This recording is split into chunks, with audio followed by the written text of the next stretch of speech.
Hello everyone, ഞാൻ doctor Xavier. പുതിയൊരു വീഡിയോയിലേക്ക് എല്ലാവർക്കും സ്വാഗതം. ഇന്നത്തെ വിഷയം വേങ്ങാക്കാതല്. വേങ്ങ നിങ്ങൾ കേട്ടിട്ടില്ലേ? ഇത് വലിയൊരു വൻ വൃക്ഷ, വലിയൊരു മര. ഇതിന്റെ തടി കൊണ്ട് നമ്മൾ കട്ടിലൊക്കെ പണിയാൻ, കട്ടിലെ പലകയൊക്കെ ഇടാനായിട്ട് ഉപയോഗിക്കാറുണ്ട്.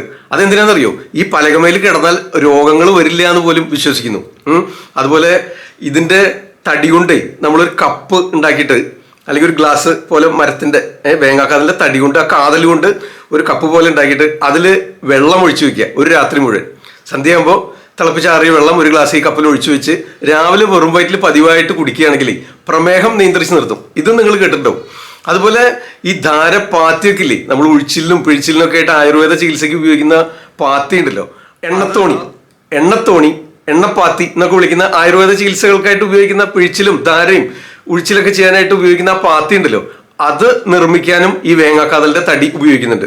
അപ്പൊ അതുകൊണ്ട് തന്നെയാണ് ഇതിന്റെ ഔഷധ ഗുണങ്ങൾ മനസ്സിലാക്കിയിട്ടാണ് ഈ കട്ടിലും കസാരയും ഒക്കെ ഇതുകൊണ്ട് നിർമ്മിക്കുക. ഇതിൽ ഇരുന്ന് കഴിഞ്ഞാൽ, ഈ തടി കൊണ്ടുണ്ടാക്കിയ കട്ടിലിൽ കിടന്നു കഴിഞ്ഞാൽ രോഗങ്ങൾ വരില്ല എന്നൊക്കെ മലയാളികൾ വിശ്വസിക്കുന്നത്. ഇതൊരു അന്ധവിശ്വാസം ഒന്നുമല്ല കേട്ടോ, അതിൽ സംഗതിയുണ്ട്. ഓക്കെ, അപ്പൊ നിങ്ങൾക്ക് വഴിയെ മനസ്സിലാവും. ഈ വീഡിയോ സ്കിപ്പ് ചെയ്ത് അവസാനം വരെ കണ്ടു കഴിഞ്ഞാൽ ഇതിനെപ്പറ്റി കൂടുതലായിട്ടുള്ള വിവരങ്ങൾ, നിങ്ങൾ അറിയാത്ത പല സംഗതികളും പരിചയപ്പെടുത്താനായിട്ട് ഇന്ന് ഈ വീഡിയോ ചെയ്തിട്ടുള്ളത്. ഓക്കെ, അപ്പോൾ വേങ്ങാക്കാതൽ, ഇതിന്റെ സംസ്കൃതം അസനം എന്നാണ്. നിങ്ങൾ ഈ അസനവില്വാദി എണ്ണ, അസന മഞ്ചിഷ്ടാദി തൈലം ഇതൊക്കെ കേട്ടിട്ടുണ്ടാവില്ലേ?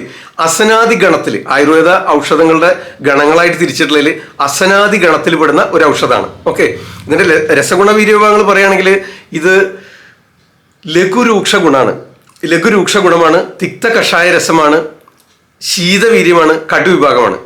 കടുവിഭാഗം, ശീതവീര്യം, ലഘുരൂക്ഷ ഗുണം, തിക്ത കഷായ രസം. അതുകൊണ്ട് തന്നെയാണ് ഇത് പ്രമേഹത്തിനാണ് പ്രധാനമായിട്ട് നമ്മൾ ഉപയോഗിച്ചു വരുന്നത്. നിങ്ങൾക്കൊക്കെ അറിയുണ്ടാവുക, പ്രമേഹ ചികിത്സയ്ക്ക് ഇത് വളരെയധികം ഉപയോഗിക്കുന്നുണ്ട്. അതുപോലെ പാനജലമായിട്ട് കഷായം വെച്ചിട്ട് ഒക്കെ കഴിക്കാം. ഇതെങ്ങനെയാണ് ഉപയോഗിക്കുക എന്ന് പറയാം. അതായത് ഇത് കഷായം തയ്യാറാക്കുകയാണെങ്കിൽ ഇതിന്റെ കാതലാണ് പ്രധാനമായിട്ട് എടുക്കുക. കാതൽ ഉപയോഗിക്കാം, തൊലി ഉപയോഗിക്കാം, അതുപോലെ കറ, ഇതിന്ന് വരുന്ന കറ ഉപയോഗിച്ചും ഔഷധങ്ങൾ തയ്യാറാക്കാനായിട്ട് ഉപയോഗിക്കുന്നുണ്ട്. പക്ഷെ നമുക്ക് കാതലാണ് പ്രധാനമായിട്ട് വേണ്ടത്.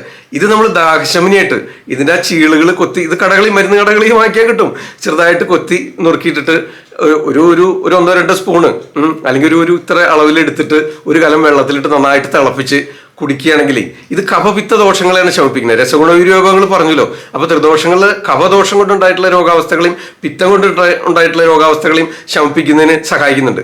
അപ്പൊ കഫപിത്ത സംബന്ധമായിട്ടുണ്ടാകുന്ന ത്വക്ക് രോഗങ്ങൾ, പ്രമേഹം, അതിസ്ഥൗല്യം, അത് വേറൊരു സെക്ഷനാണ്, അത് വഴിയെ പറയാം.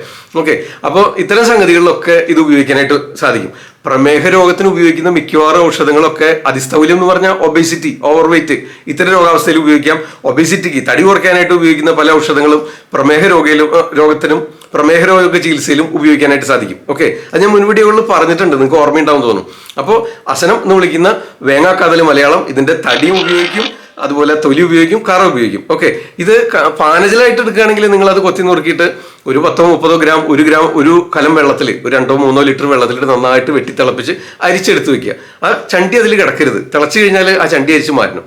ഇതിങ്ങനെ ഓരോ ഗ്ലാസ് പലവട്ടായിട്ട് ദിവസേന കുടിക്കുകയാണെങ്കിൽ, പ്രത്യേകിച്ച് ഈ ഉഷ്ണകാലത്ത് പിത്തത്തിനെയും ശമിപ്പിക്കുമല്ലോ. അപ്പൊ അതുകൊണ്ട് വളരെ നല്ല. ഇതുമായി കഫപിത്ത ദോഷങ്ങൾ വർദ്ധിച്ചുണ്ടാവുന്ന രക്തദൂഷ്യം, ത്വക്ക് രോഗങ്ങളൊക്കെ ശമിപ്പിക്കുന്നതിന് സഹായിക്കുന്നു. അതുപോലെ ഒട്ടനവധി രോഗാവസ്ഥകൾ ഉപയോഗിക്കാം. ഈ അസനവില്വാദി എണ്ണ, അസന മഞ്ചിഷ്ടാദി എണ്ണയൊക്കെ രക്തവാത രോഗികൾ, പ്രമേഹം കൂടിയുള്ള രക്തവാത രോഗികൾ, അതുപോലെ ഒരുപാട് നീർക്കെട്ടുള്ളവർക്ക്, ശിരസിനെ ആശ്രയിച്ച് പല വിധത്തിലുള്ള രോഗാവസ്ഥകളുള്ളവർ, അതായത് ടിനിറ്റസ് എന്ന് പറഞ്ഞ കർണനാദം എന്ന് പറയുന്ന രോഗാവസ്ഥ, അതുപോലെ നിങ്ങൾക്ക് യൂസ്റ്റേഷ്യൻ ട്യൂബ് ഇംബാലൻസ് കൊണ്ടുണ്ടാകുന്ന തലകറക്കം, അതുപോലെ മൂക്കടപ്പ്, സൈനസൈറ്റിസ്, നേസൽ പോളിപ്പ്, ഇത്തരം രോഗാവസ്ഥകളിലൊക്കെ ഉപയോഗിക്കുന്ന അസനവില്വാദി തൈലവും ഒക്കെ ഉണ്ടല്ലോ, അതൊക്കെ ഈ അസനം ചേർത്തുണ്ടാക്കുന്ന, വേങ്ങാക്കാതിൽ ചേർത്തുണ്ടാക്കുന്ന ഔഷധങ്ങളാണ്.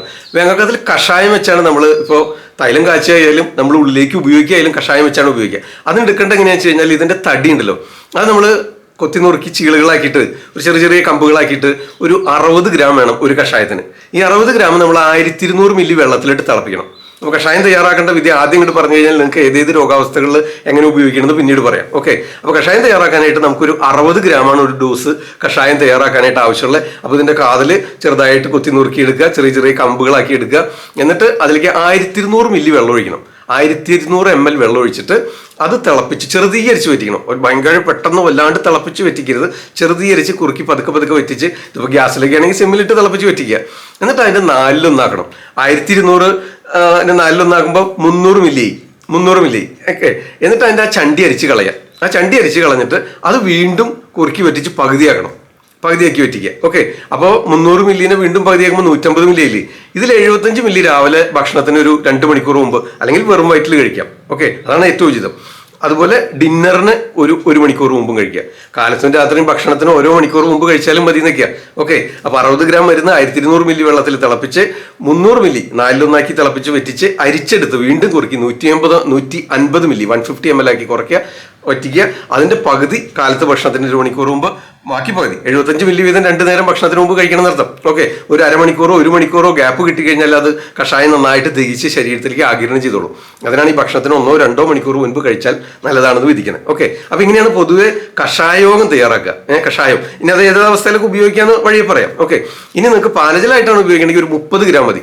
അതൊരു 2-3 ലിറ്റർ വെള്ളത്തിലേക്ക് 30 ഗ്രാം നേരത്തെ പറഞ്ഞ പോലെ കൊത്തിച്ചീളുകളാക്കിയിട്ട് നന്നായിട്ട് ഒരു 20 മിനിറ്റ് വെട്ടി തിളപ്പിക്കണം. എന്നാലും അതിന്റെ സത്ത് ആ വെള്ളത്തിലേക്ക് ഇറങ്ങുള്ളൂ.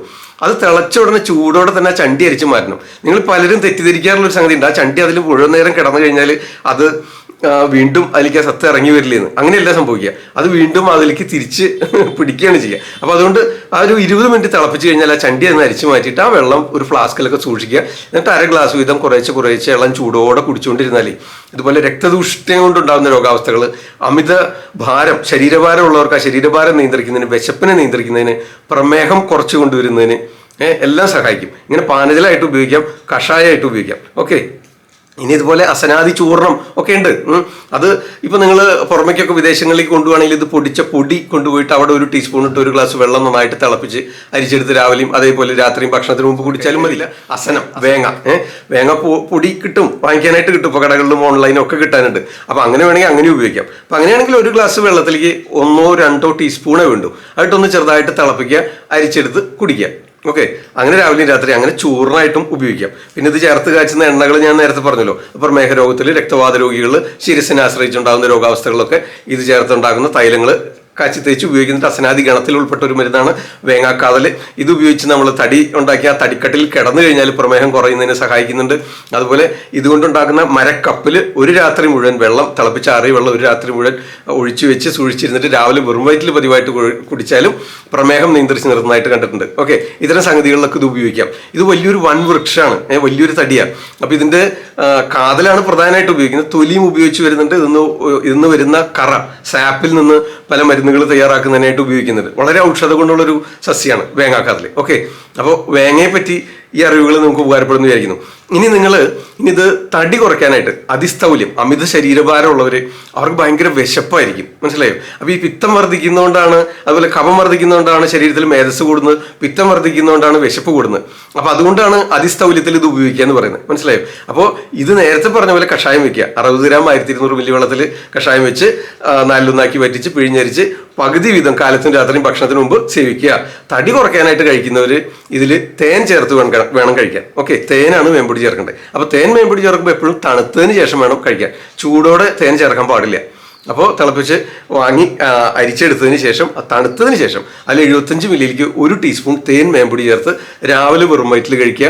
അതുപോലെ ഇതേപോലെ വെച്ച കഷായത്തിന്റെ മറ്റേ പകുതി ഉണ്ടല്ലോ 75 മില്ലി, അത് തണുത്തതിന് ശേഷം അതിലേക്ക് 1 സ്പൂൺ തേൻ ചേർത്ത് രാത്രി ഭക്ഷണത്തിനും 1 മണിക്കൂർ മുമ്പ് കഴിക്കുക. ഓക്കെ, ഇനി അമിതമായിട്ടുള്ള ഭാരമുള്ളവരാണെങ്കിൽ 3 നേരവും ഭക്ഷണത്തിന് ഓരോ മണിക്കൂർ മുമ്പ് സേവിച്ചാലും ഇപ്രകാരം സേവിച്ചാലും വളരെ വിശേഷമാണ്. തടി കുറയുന്നതിന്, വിശപ്പ് കുറയുന്നതിന്, അമിതമായിട്ടുള്ള ദുർമേധസ്സിനെ കളയുന്നതിന്, കുറയ്ക്കുന്നതിന് സഹായിക്കും. ഇത് കുറച്ചു കാലമൊന്നും ഉപയോഗിച്ചിട്ട് കാര്യമില്ല, 2-3 മാസമൊക്കെ പതിവായിട്ട് സ്ഥിരമായിട്ട് ഉപയോഗിക്കണം. നിങ്ങൾ മറ്റേതെങ്കിലും ഡോക്ടറുടെ മറ്റേതെങ്കിലും രോഗാവസ്ഥകൾക്ക് ചികിത്സയിലാണെങ്കിൽ ആ ഡോക്ടറുടെ അറിവോടും സമ്മതത്തോടും അനുവാദത്തോടും കൂടെ മാത്രം വേണം ഉപയോഗിക്കാമെന്ന് ഓർമ്മിപ്പിക്കുകയാണ്. ഓക്കെ, എങ്കിൽ മാത്രമേ അവർ നിർദ്ദേശിച്ചിട്ടുള്ള മറ്റു രോഗാവസ്ഥകൾ ആ ഔഷധങ്ങളായിട്ട് ഇത് മാച്ച് ചെയ്യുമെന്ന് അറിയുള്ളൂ. അതിനുവേണ്ടിയാണ് ഡോക്ടറുടെ കൺസൾട്ടേഷൻ ആവശ്യമാണെന്ന് പറയുന്നത്. ഓക്കെ, പിന്നെ എന്താ പറയുക, അപ്പോൾ വെയിറ്റ് കുറയ്ക്കുന്നതിന് സഹായിക്കും. ഇതേപോലെ പ്രമേഹത്തിനാണ് ഇനി ഉപയോഗിക്കുന്നതെങ്കിൽ നേരത്തെ പറഞ്ഞ പോലെ കഷായം തയ്യാറാക്കിയിട്ട് ചൂടോടെ തന്നെ നമുക്ക് കഷായം എടുക്കാം. അതിലേക്ക് നിങ്ങൾ മേമ്പൊടി ചേർക്കേണ്ടത് മഞ്ഞളിന്റെ പൊടി മേമ്പൊടി ചേർക്കുക. ഒരു ഡോസ് കഷായത്തിൽ, അത് 75 മില്ലിയിലേക്ക് 2 നുള്ള് മഞ്ഞൾ കലക്കിയിട്ട് അത് രാവിലെ വെറും വയറ്റിൽ കഴിക്കാം. ഇതേപോലെ രാത്രിയും കഴിക്കാം. നല്ല ശുദ്ധമായ മഞ്ഞൾ ഉണക്കി പിടിച്ചു വെച്ചത് 2-3 നുള്ള് അതിലേക്ക് ചേർക്കുക. 75 മില്ലി കഷായത്തിൽ ചെറിയ ചൂടോടെ തന്നെ കഴിക്കണം. രാവിലെ ഭക്ഷണത്തിന് 1 മണിക്കൂർ മുമ്പ് അല്ലെങ്കിൽ വെറും വയറ്റിൽ. ഓക്കെ, അതുപോലെ ഡിന്നറിന് 1 മണിക്കൂർ മുമ്പ് സേവിക്കാം. ഇങ്ങനെ പതിവായിട്ട് സേവിക്കുകയാണെങ്കിൽ പ്രമേഹം കുറയുന്നതിന് സഹായിക്കുന്നു. നേരത്തെ പറഞ്ഞ ഈ പാനജലം ആയിട്ട് തയ്യാറാക്കുമ്പോൾ, അതായത് വേങ്ങാക്കാതൽ കുത്തി നുറുക്കിയിട്ട് തിളപ്പിച്ച് അരിച്ചെടുത്ത വെള്ളം കുടിക്കാനായിട്ട് നിത്യേന ഉപയോഗിക്കുമ്പം ഈ അമിതഭാരം, അതിസ്ഥൗല്യമുള്ളവർക്ക് അമിതമായ വേർപ്പ്, ദുർഗന്ധം, അമിതമായ കൊഴുപ്പ് കൊണ്ട് വേർപ്പിന് ദുർഗന്ധം ഉണ്ടാവും. അതുപോലെ ത്വക്ക് രോഗങ്ങൾ, ഹീറ്റ് റാഷസും സ്കിൻ പ്രോബ്ലംസും, ഗ്രോയിൻസിലും ആംപിറ്റ്സിലൊക്കെ കക്ഷത്തൊക്കെ ചെറിയ ചെറിയ ഫംഗൽ ഇൻഫെക്ഷൻസ്, അതുപോലെ അമിതമായ ദുർഗന്ധം, അമിതമായ വേർപ്പൊക്കെ ഉണ്ടാവാൻ സാധ്യതയുണ്ട് ഇത്തരക്കാർക്ക്. അവർക്ക് ഈ വെള്ളം പതിവായിട്ട് കുടിക്കുന്നത് അത്തരം സംഗതികളൊക്കെ കുറച്ചു കൊണ്ടുവരുന്നതിന് സഹായിക്കുന്നു. ഒപ്പം തന്നെ പ്രമേഹം നിയന്ത്രിക്കുന്നതിനും പ്രമേഹ രോഗികൾക്കും അതിസ്ഥൗല്യമുള്ളവർക്കും ഈ വെള്ളം കുടിക്കുന്നതിനായിട്ട് ഉപയോഗിക്കാം. അപ്പോൾ നമുക്ക് പാനജലമായിട്ട് ഉപയോഗിക്കാം, കഷായമായിട്ട് ഉപയോഗിക്കാം. പ്രമേഹ രോഗികൾ മഞ്ഞൾപ്പൊടിയാണ് മേമ്പൊടിയായിട്ട് ചേർക്കേണ്ടത്. അതിസ്ഥൗല്യമുള്ളവർ തേനാണ് മേമ്പൊടി ചേർക്കേണ്ടത്. തേൻ മേമ്പൊടി ചേർക്കുമ്പോൾ പ്രത്യേകം ശ്രദ്ധിക്കണം, ചൂടോടെ ഉപയോഗിക്കരുത്. കഷായം തണുത്തതിന് ശേഷം വേണം ഉപയോഗിക്കാനായിട്ട്. പ്രമേഹ രോഗികൾ ചൂടോടെ ഉപയോഗിക്കണം, മഞ്ഞളാണ് മേമ്പൊടി ചേർക്കേണ്ടത്. രണ്ടും ഒന്നുകിൽ അതിരാവിലെ വെറും വയറ്റിൽ സേവിക്കുകയാണ് ഏറ്റവും ഉത്തമം. അതുപോലെ ഒരു ഡോസ് ഡിന്നറിന് 2 മണിക്കൂർ മുമ്പും. ഇനി അത് സാധിക്കില്ലെങ്കിൽ അരമണിക്കൂറായാലും മതി, ഒരു കോംപ്രമൈസ്. ഇങ്ങനെ നിത്യേന ശീലിച്ചാൽ നിങ്ങളൊരു 41 ദിവസം ശീലിച്ചതിന് ശേഷം നിങ്ങളുടെ വെയിറ്റ് ചെക്ക് ചെയ്യാം. വെയിറ്റ് കുറയ്ക്കുന്നതിനായിട്ട് ഉപയോഗിക്കുന്നവർ, അതുപോലെ ഒരു 41 ദിവസം ഉപയോഗിച്ചിട്ട് പ്രമേഹം കുറയ്ക്കാനുള്ളവരാണെങ്കിൽ പ്രമേഹം ടെസ്റ്റ് ചെയ്ത് നോക്കുക. കുറയുന്നുണ്ടെങ്കിൽ നിങ്ങളുടെ രോഗാവസ്ഥയ്ക്ക്, ശരീരപ്രകൃതിക്ക് അനുസരിച്ച്, ദേഹപ്രകൃതിക്ക് നിങ്ങളുടെ 20 തരം പ്രമേഹമുണ്ട്. പല രീതിയിൽ അതിസ്ഥൗല്യം വരാം, പല കാരണങ്ങൾ കൊണ്ട് അതിസ്ഥൗല്യം വരാം. ഒരു 41 ഡേയ്സെങ്കിലും ഉപയോഗിച്ചിട്ട് ഒരു 10% കുറവുണ്ടെങ്കിൽ ഈ മരുന്നുകൾ നിങ്ങളുടെ ശരീരപ്രകൃതിക്ക് അനുയോജ്യമാണെന്ന് അനുമാനിക്കാം. ഓക്കെ. പക്ഷെ എന്നിരുന്നാലും ഒരു നിയമപ്രകാരമായിട്ടുള്ള മുന്നറിയിപ്പ്, ഈ ചാനലിൽ പ്രതിപാദിക്കുന്ന യാതൊരു ഔഷധങ്ങളും സ്വയം ചികിത്സിക്കുന്നതിനോ മറ്റുള്ളവരെ ചികിത്സിക്കുന്നതിനായിട്ട് ഉപയോഗിക്കരുത്. ഒരു ഡോക്ടറെ കൺസൾട്ടേഷന് ശേഷം വേണം മാത്രം ഉപയോഗിക്കാമെന്ന് അറിയിക്കുകയാണ്. ഓക്കെ, തൽക്കാലം നിർത്തുന്നു. വീഡിയോ ഇഷ്ടപ്പെട്ടിട്ടുണ്ടാവുന്ന വിചാരിക്കുന്നു. എന്തെങ്കിലും സംശയം ഉണ്ടെങ്കിൽ ആവർത്തിച്ച് 1-2 ആവർത്തി കാണുക. മറ്റെല്ലാ ഗ്രൂപ്പുകളിലും ഷെയർ ചെയ്ത് കൊടുക്കുക. ഇതുവരെ ഈ ചാനൽ സബ്സ്ക്രൈബ് ചെയ്യാത്തവർ ആരെങ്കിലും വീഡിയോ കാണുന്നുണ്ടെങ്കിൽ താഴെയുള്ള റെഡ് സബ്സ്ക്രൈബ് ബട്ടൺ പ്രസ് ചെയ്യുക. തൊട്ടടുത്ത് വരുന്ന ബെല്ലൈക്കണും ഓൾ നോട്ടിഫിക്കേഷനും എനേബിൾ ചെയ്യണമെന്ന് ഓർമ്മിപ്പിക്കുകയാണ്. വീഡിയോ എല്ലാവർക്കും ഷെയർ ചെയ്യുന്നതിന് മുമ്പായിട്ട് ലൈക്ക് ചെയ്യാൻ മറക്കരുത്. തൽക്കാലം നിർത്തുന്നു. നന്ദി, നമസ്കാരം. മറ്റൊരു വീഡിയോയിൽ നാളെ രാത്രി 9 മണിക്ക് വീണ്ടും കാണാം. ഞാൻ ഡോക്ടർ സേവിയർ. ആദ്യം ആയുർവേദം.